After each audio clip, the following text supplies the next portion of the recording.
Welcome students. जैसा कि हमने जो 12th क्लास है उसका चैप्टर नंबर 3 हम मैट्रिसेस देख रहे हैं। कल तक हमने स्क्यू सिमेट्रिक और सिमेट्रिक मैट्रिक्स के बारे में पढ़ा था। सिर्फ मैंने आपको लिखवाया था। आज मैं उसके आगे क्वेश्चन उसके एक दो कर लेते हैं ताकि आपको क्लियर हो जाए कि स्क्यू सिमेट्रिक और सिमेट्रिक मैट्रिक्स क्या है। तो हम क्वेश्चन लिख लें पहले। तो show that matrix A is equal to, कोई एक मैट्रिक्स से A 1 -1 5 देन -1 2 1 एंड 5 1 3।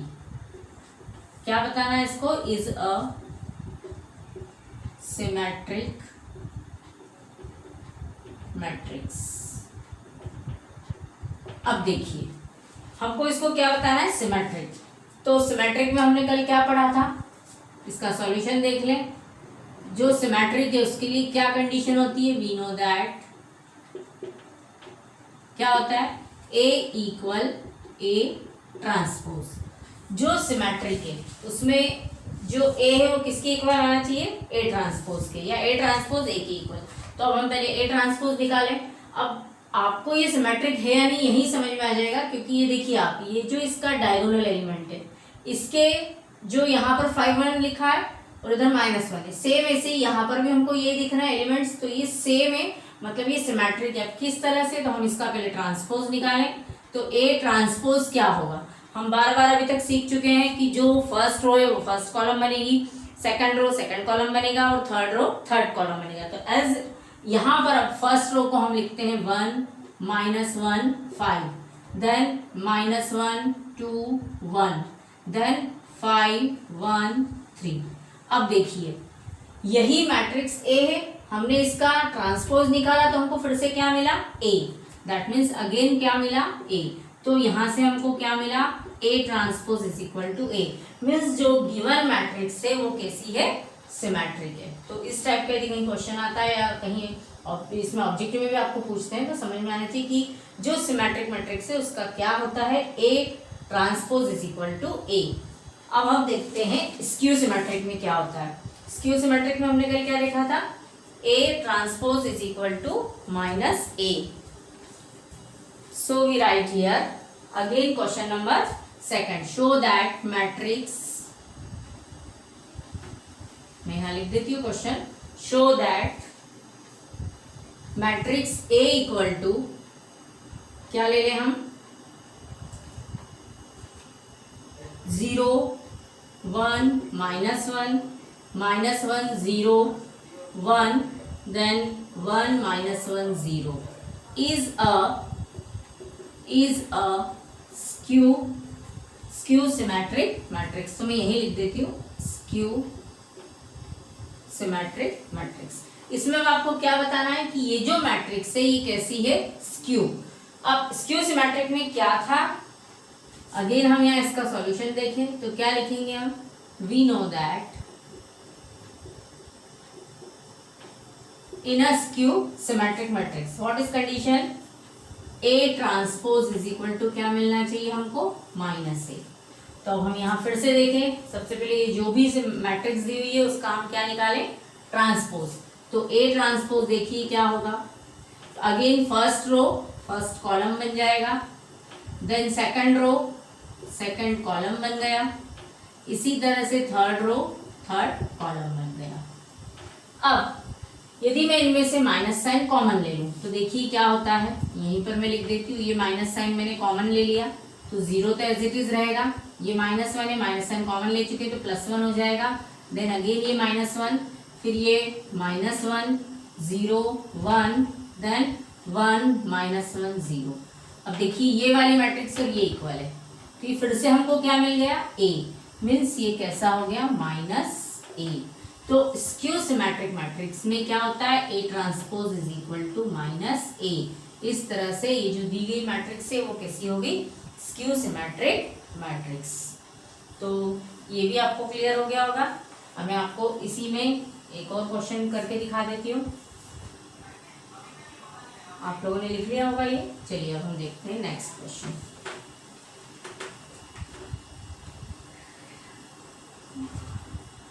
देखिए क्या दिया है इसमें कि फॉर द मैट्रिक्स, क्वेश्चन लिख लीजिए, फॉर द मैट्रिक्स क्या होगा, A equal 1 5 6 7, verify that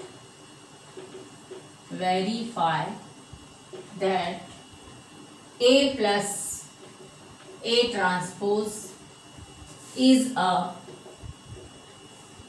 symmetric matrix and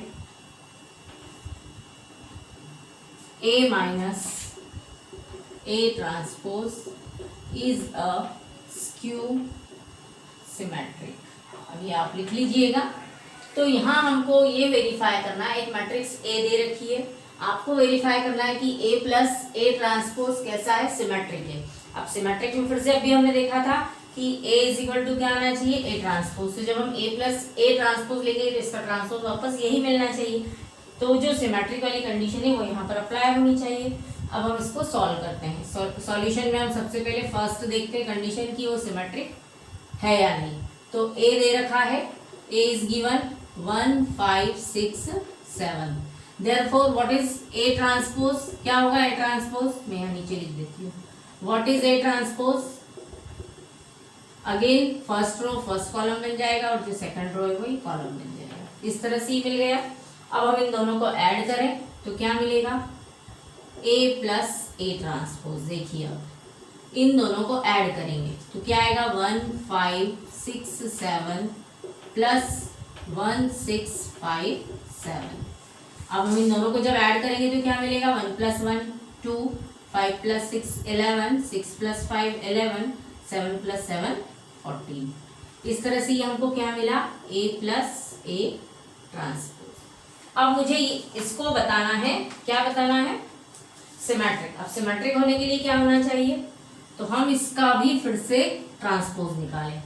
तो A plus A transpose whole transpose, इसका जब ट्रांसपोज निकालेंगे तो फिर से वही, आप बार बार ये बात बिल्कुल दिमाग में बिठा लीजिए कि ट्रांसपोज का मीनिंग है रो को कॉलम में चेंज करना और कॉलम को रो में चेंज करना। सो वी राइट हियर 2 11, ये जो फर्स्ट रो थी इसको कॉलम बना दिया, ऐसे 11 14 लिख दिया। तो ये हमको फिर से क्या मिला, यही A plus A transpose. That means A plus A transpose whole transpose is equal to A plus A transpose, जो कि हमारी जो फर्स्ट कंडीशन थी सिमेट्रिक के लिए क्या थी, A इक्वल टू क्या होना चाहिए, A ट्रांसपोज। तो यदि ये A ट्रांसपोज किसके इक्वल हो गया, A के, तो ये क्या हो गया, इसके लिए तो वेरीफाई हो गया, मतलब हमने इसको बता भी दिया कि क्या हो सकता है। अब हम देखते हैं सेकंड स्क्यू सिमेट्रिक कैसे होगी। तो मैं यहीं पर अब इसमें माइनस करके बता देती हूँ, ये समझ में आ गया तो आप यहाँ लिख लीजिएगा, therefore A plus A transpose is a symmetric matrix।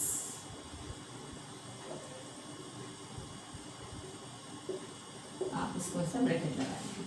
अब मैं देख करके बताती हूँ स्क्यू सिमेट्रिक। तो अब हमको उसमें यहाँ क्या करना है, माइनस लगाना है। तो मैं यहाँ पर माइनस कर देती हूँ। देखिए क्या करना है, A माइनस A ट्रांसपोज, बीच में यहाँ क्या आ जाएगा, माइनस साइन। तो इसी क्वेश्चन को यदि हम कर रहे हैं तो A माइनस A ट्रांसपोज करने जाएंगे तो देखिए क्या होगा, 1 माइनस 1 0 मिलेगा, 5 माइनस 6 यानी माइनस 1 मिलेगा, 6 माइनस 5 यानी 1 आएगा और 7 माइनस 7 यानी 0 आ जाएगा। ये हमको क्या मिला, A माइनस A ट्रांसपोज। अब इसमें भी यही कंडीशन होगी कि हम इसका क्या निकालें, इसका क्या निकालें, transpose. So we write A minus A transpose and again इसका ट्रांसपोज। तो फिर से क्या हो जाएगा, ये 0 माइनस 1, देखिए पहले हम इसका ट्रांसपोज निकाल लें तो ये बन जाएगा 0 माइनस 1 1 और 0। पर जो स्क्यू सिमेट्रिक मैट्रिक्स है उसमें क्या होता है, माइनस साइन आपको बाहर लाना है, तो हम इसमें से भी माइनस साइन बाहर लेते हैं। तो ये क्या बन जाएगा, 0 माइनस 1 1 0। अब देखिए ये क्या है, ये है, फिर से हमको ये मिल गया।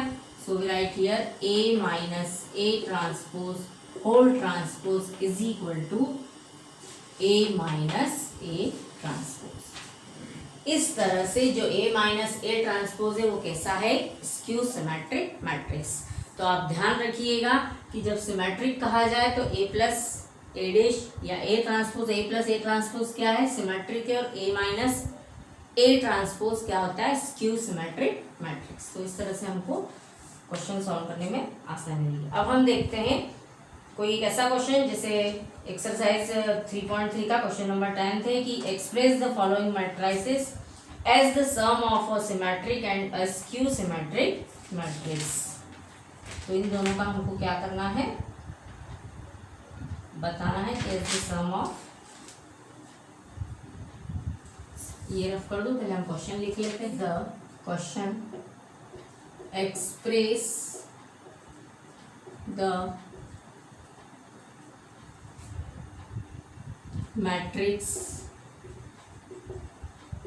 कौन सी मैट्रिक्स है, तो हम यहाँ लिख लें 3 5 1 minus 1 as the sum of a symmetric and skew symmetric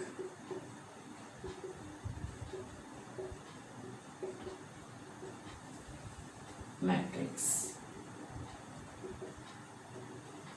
अभी देखिए जो सिमेट्रिक थी उसको अभी हमने जस्ट इसके पहले A प्लस A डैश या A प्लस A ट्रांसपोज लिखा था, और स्क्यू सिमेट्रिक को क्या लिखा था, A माइनस A ट्रांसपोज।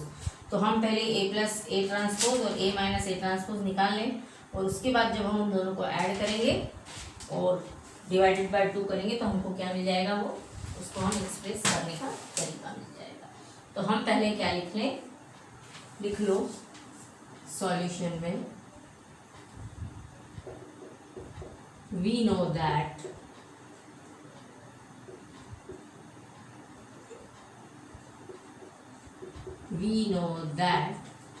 क्या लिखे हम, A इक्वल, जो स्क्यू सिमेट्रिक है और सिमेट्रिक है उन दोनों में ही बताना है इसको सम केस में।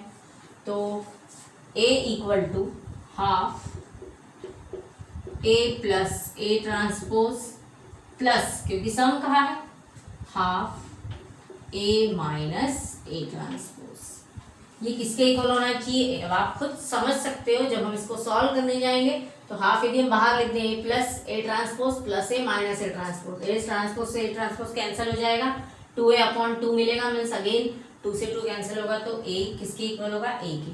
दैट मीन्स ये जो मैट्रिक्स है ये किसके सम के इक्वल है, as the sum of a symmetric and skew symmetric. तो हम पहले इसकी वैल्यू निकाल लेते हैं और देखते हैं कि उन दोनों में क्या हमको मिलता है, वो A के इक्वल आता है या नहीं। तो हम अब इसको सॉल्व करें तो क्या लिखे हम, A equal to what is given 3 5 1 minus 1। So A transpose क्या होगा 3 5 1 माइनस 1। ठीक है, अब हम इसका क्या निकाल लें,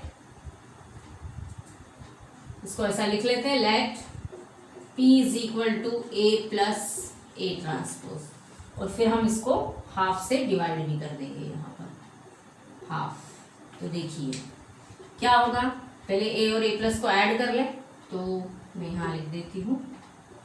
अब मैं ये बार बार नहीं लिख रही हूँ, डायरेक्ट P लिख रही हूँ। P का meaning half A plus A transpose. So P equal to, इन दोनों को हम ऐड करें, पहले तो 1/2 बाहर कर देते हैं और इनको ऐड कर लेते हैं। यदि नहीं क्लियर हो रहा हो तो फिर पहले A प्लस A डैश निकाल लेते हैं, फिर इसको 2 से डिवाइड कर देते हैं, तो ज़्यादा इजी हो जाएगा आप लोगों के लिए। So first A plus A transpose, शायद मैं बार बार डैश बोल देती हूँ लेकिन आप उसको ध्यान रखना कि A ट्रांसपोज है। तो यहाँ पर हम क्या लिखेंगे, A प्लस A ट्रांसपोज, तो 3 5 1 माइनस 1 प्लस 3 1, फिर क्या है 5 माइनस 1, इनको ऐड कर लें तो A प्लस A ट्रांसपोज क्या होगा, 3 और 3 मिलके 6 हो जाएगा, 5 प्लस 1 6 होगा, 5 + 1 अगेन 6 और -1 और -1 मिलके क्या हो जाएगा -2। अब मुझे यहाँ किसकी वैल्यू फाइंड करनी है, p। p मीन्स क्या है, तो p = a half a + a transpose. तो क्या मिलेगा, हाफ, ये हो गया 6 -2। जब आप इस 2 से डिवाइड करेंगे, अब मैट्रिक्स में ध्यान रखना, इस 2 से आप मल्टीप्लाई करेंगे तो पूरी मैट्रिक्स में होगा, 2 से डिवाइड करें तो पूरी मैट्रिक्स डिवाइड होगी। तो जब हम इससे 2 से डिवाइड करने जाएंगे तो हमको क्या मिलेगा, 3 3 3 -1। 2 से डिवाइड हो जाएगा, 2 3 = 6, 2 3 = 6, देन 2 3 और ये -1।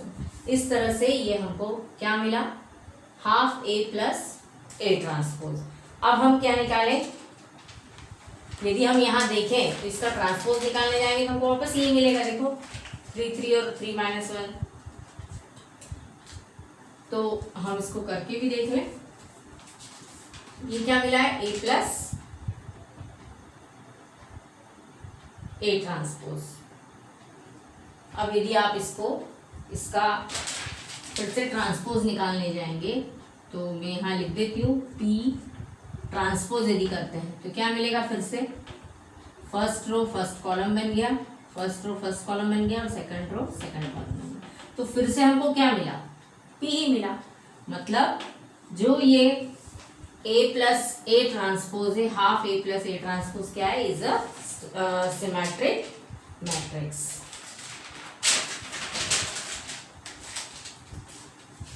तो क्या लिख लें, therefore p = half a + a transpose is a symmetric, आप लिख लीजिएगा, सिमेट्रिक मैट्रिक्स। अब हम करते हैं माइनस में, इसी क्वेश्चन में माइनस का देखते हैं। तो पहले आप ये लिख लीजिए, उसके बाद मैं नेक्स्ट करती हूँ। अब ये ध्यान रखिएगा कि इसकी जो p ट्रांसपोज है वो हमको मैट्रिक्स मिला है 3 3 3 -1। अब हम निकालेंगे a और माइनस। तो अब हम यहाँ फिर से इसको ले लेते हैं, मैं रफ कर रही हूँ, ये इतना रफ कर रही हूँ ताकि आपको फिर समझ में आ जाए कि क्या है। अब देखिए, अब मैं निकालती हूँ a - a ट्रांसपोज। अब a - a ट्रांसपोज मीन्स क्या होगा, जो ट्रांसपोज है इसको इसमें से माइनस करना। So we write 3 5 1 -1 -3 1 5 -1। अब यहाँ देख लीजिएगा क्या किया है मैंने, तो a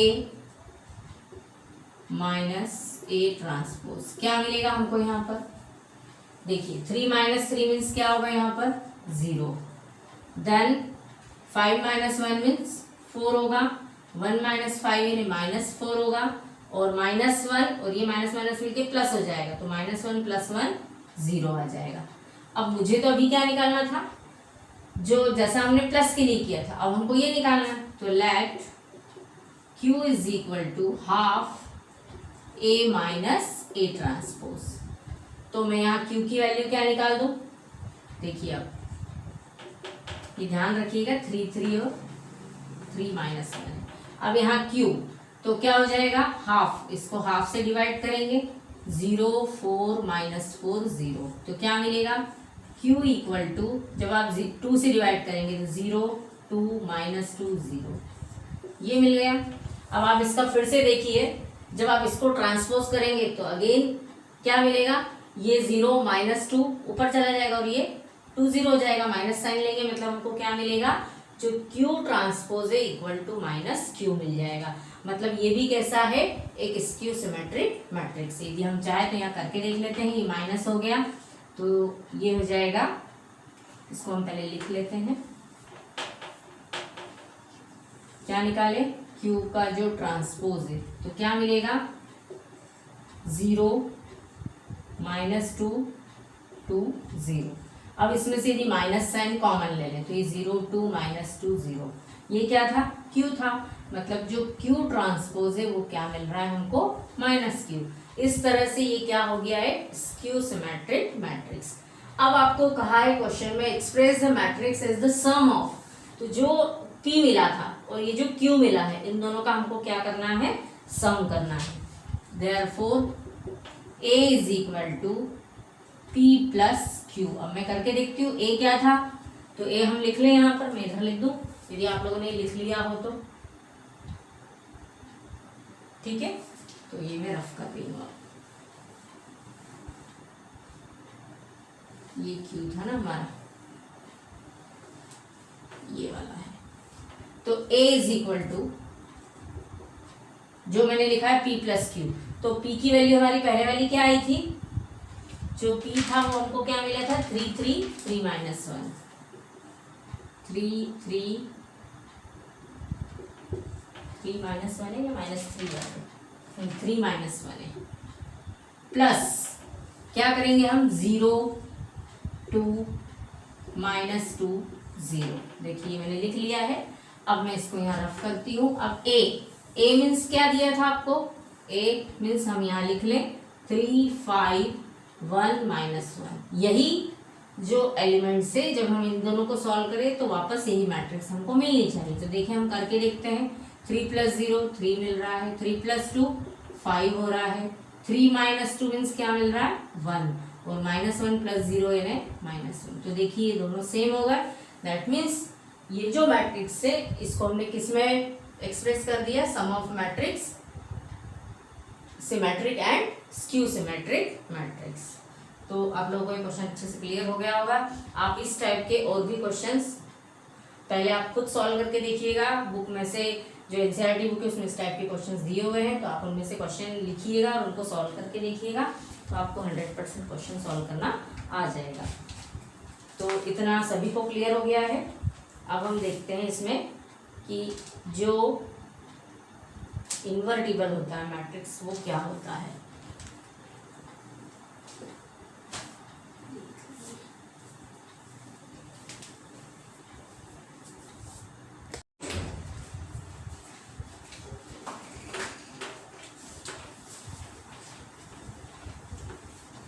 अब हम देखते हैं इन्वर्स क्या होता है। तो इन्वर्स के लिए इन्वर्टिबल मैट्रिक्स में यदि A और B, if A and B are two square matrix of same order M, then if AB is equal to BA is equal to क्या आना चाहिए I मीन्स कौन सा है आइडेंटिटी एलिमेंट। तो मैं यहाँ लिख देती हूँ कि क्या होती है definition, A and B, let A and B are square matrix,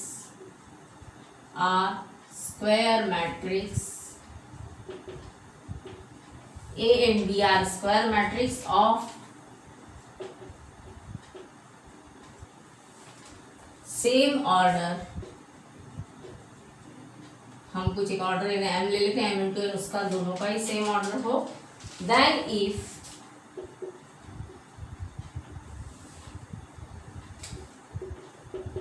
AB is equal to BA is equal to I। तो यदि हमको I मीन्स कौन सा है आइडेंटिटी एलिमेंट, मतलब 1001 हो सकता है स्क्वायर में, फिर I3 फॉर्म कहा तो 100010 एंड 001। तो इस तरह से यहाँ पर जो B है उसको A का इन्वर्स कहा जाएगा और A को B का इन्वर्स कहा जाएगा, है ना। तो यहाँ ये जो B है, therefore B is called inverse of A and A is called inverse of B। therefore हम इसको ऐसा भी लिख सकते हैं A inverse is equal to I, या A inverse A equal to I। इसी को देखते हैं, मैंने यहाँ पर भी इसी फॉर्म में से लिख दिया है।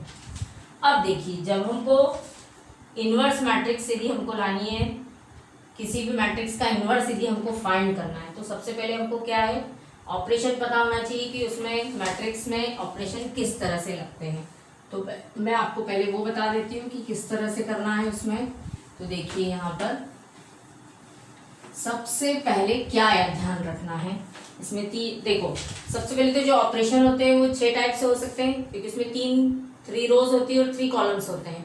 तो या तो 3 रोज में ऑपरेशन लगे या 3 कॉलम में लगे, या हम दोनों में मिला के रखते हैं तो वो हो जाते हैं टोटल ऐसे 6 हो जाते हैं। बट जब हम इन्वर्स निकालेंगे तो सिर्फ रो के थ्रू ही क्वेश्चन पूरा सॉल्व कर सकते हैं या फिर कॉलम के थ्रू। यदि आपने एक बार रो में कोई ऑपरेशन यूज किए वहां पर तो सारे पूरा जो क्वेश्चन है वो रो के थ्रू ही उसको सॉल्व कर सकते हैं हम। अब देखिए, अब मैं यहाँ लिख देती हूँ कि इसमें जो क्या क्या हो सकता है। तो हम लिख लें इंटरचेंज ऑफ एनी 2 रो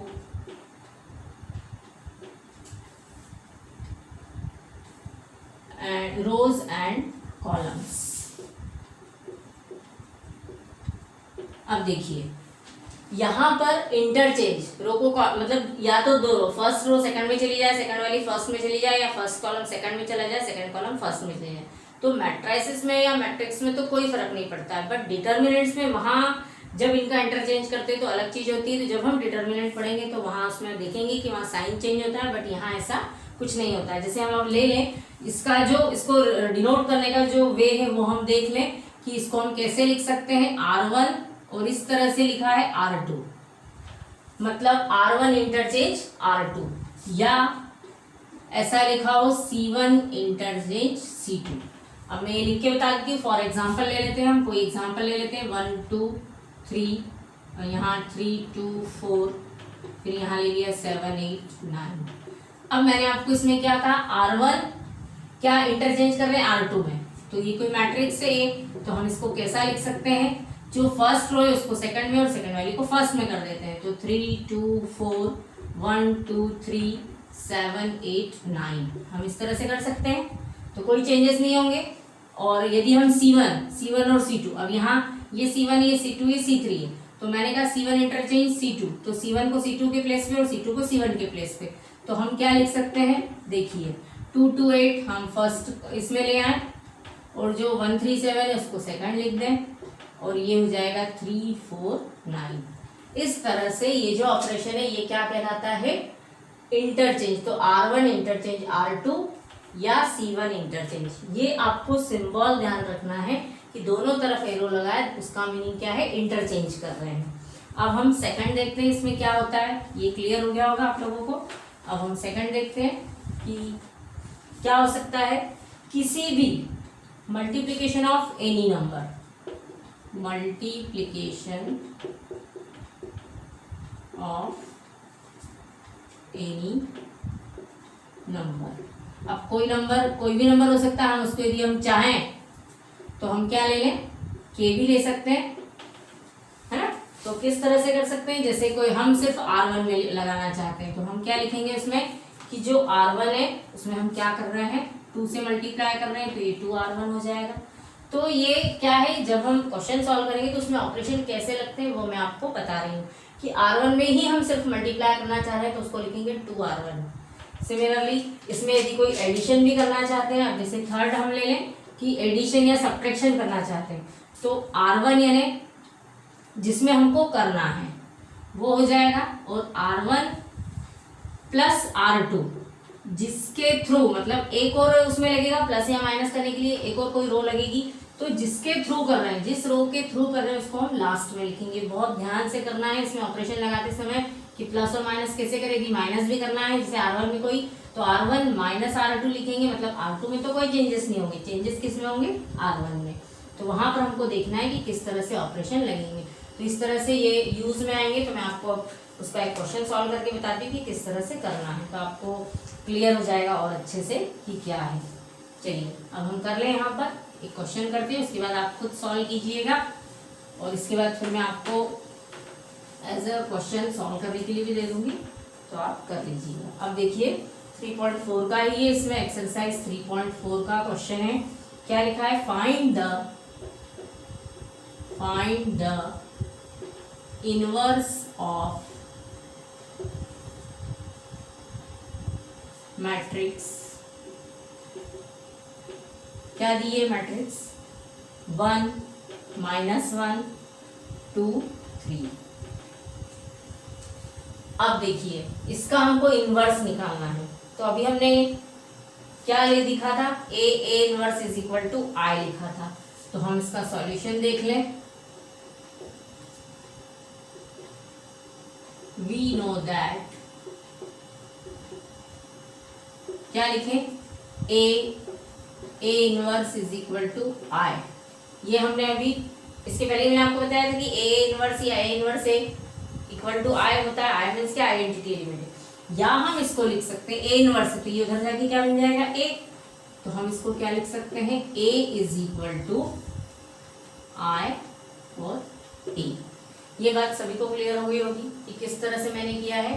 हमको इस मैट्रिक्स का इनवर्स निकालना है, तो हमने सबसे पहले क्या अप्लाई किया, A inverse is equal to I. A inverse का मीनिंग आपने पढ़ा है, छोटी क्लासों में पढ़ा है कि यदि a टू द पावर -2 लिखा है तो ये बन जाता है 1/a²।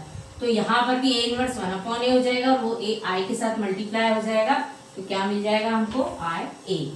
अब हम इस क्वेश्चन में इसी के अकॉर्डिंग करते हैं। अब यहाँ ये ध्यान दीजिएगा, ए मीन्स जो दिया है वो तो हम यहाँ लिखेंगे। हमको निकालना क्या है, ये वाला, ये ए इनवर्स निकालना है।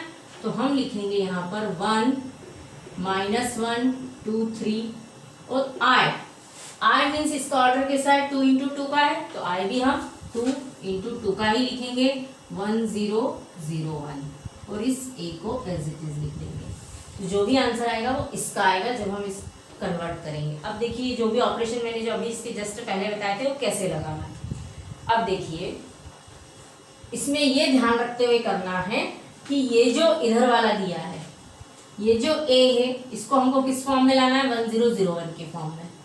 मतलब अब हमको ये सोचना है कि यहाँ तो 1 रहे लेकिन यहाँ 0 कैसे आए, फिर यहाँ 0 कैसे आए, तो ये हमको खुद प्लस माइनस करना पड़ेगा। तो किस तरह से, तो कुछ ऑपरेशन यूज करना पड़ेंगे।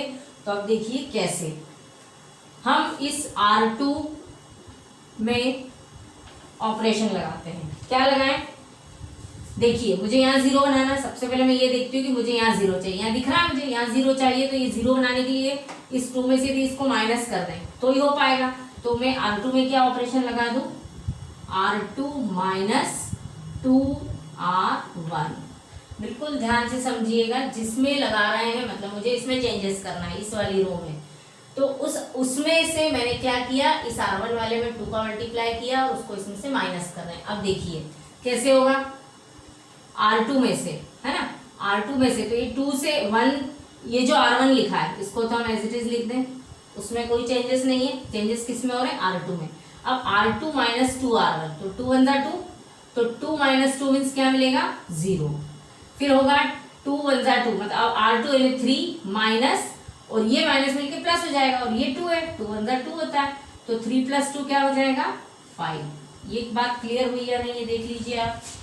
मुझे यहाँ पर तो 1 है, पहले मैंने इसको 0 बनाने की कोशिश की है, 0 बनाया मीन्स मैंने R2 में ऑपरेशन लगाया है, R2 - 2R1, मतलब R1 तो एज इट इज लिखा रहेगा, उसमें हमने किससे मल्टीप्लाई किया, 2 से, और इस 2 में से 2 1 2 माइनस किया तो 0 आया, और इसको -1 लिखा, और फिर सॉरी ये 3 लिखा, R2 यानी 3 आ गया, और -2 × -1 यानी +2 हो जाएगा, तो 2 + 3 मिलके 5 हो जाएगा। अब जो ऑपरेशन यहाँ लगा है वही ऑपरेशन यहाँ पर भी लगेगा। तो देखिए यहाँ पर R1 को मैं एज इट इज लिखूंगी। अब मुझे क्या करना है, R2 में 2R1, 2 से मल्टीप्लाई करेंगे तो इधर क्या मिल जाएगा, R2 यानी 0 - 2, तो क्या मिलेगा, -2।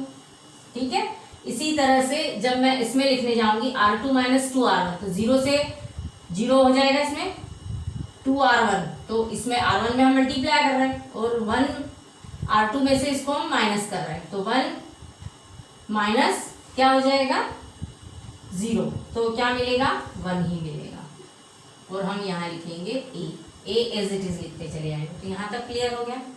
अब देखिए मुझे यहाँ 1 चाहिए, 1 0 0 1 होता है, 1 तो आ गया, यहाँ पे 0 आ गया, मुझे यहाँ 1 चाहिए। तो मैं इस R2 में, मतलब मुझे पूरी रो में ही डिवाइड करना पड़ेगा, तो मैं R2 में क्या ऑपरेशन लगा दूं, 1/5 R2। R2 में ही मैं सिर्फ 5 से डिवाइड करेंगे, तो क्या मिलेगा, देखिए यहाँ पर जैसे ही डिवाइड करेंगे तो क्या होगा, R1 तो एज इट इज है, 1 - 1, इसको क्या लिखेंगे, 0, और ये हो जाएगा 1। क्योंकि 0/5 0 ही रहेगा और 5/5 मीन्स 1 हो गया, इक्वल टू ये हो गया 1 0 और ये -2 को 5 से डिवाइड करेंगे तो -2/5 और ये हो जाएगा 1/5 और यहाँ क्या लिखेंगे हम a। तो इतना आप लोगों को क्लियर हो गया। अब मुझे क्या दिखाई दे रहा है, मुझे क्या लाना है, ये 1 है, यदि इसमें मैं इसको ऐड कर दूं तो ये 1 प्लस और ये 1 माइनस का है तो 1 प्लस 1 माइनस 1 मिलके 0 हो जाएगा। तो मैं अब किस में ऑपरेशन लगाऊं, R1 में। सो R1 में हम ऑपरेशन लगाएंगे R1 प्लस R2। क्या लगाएंगे, R1 प्लस R2। किस में लगा रहे हैं हम, R1 में।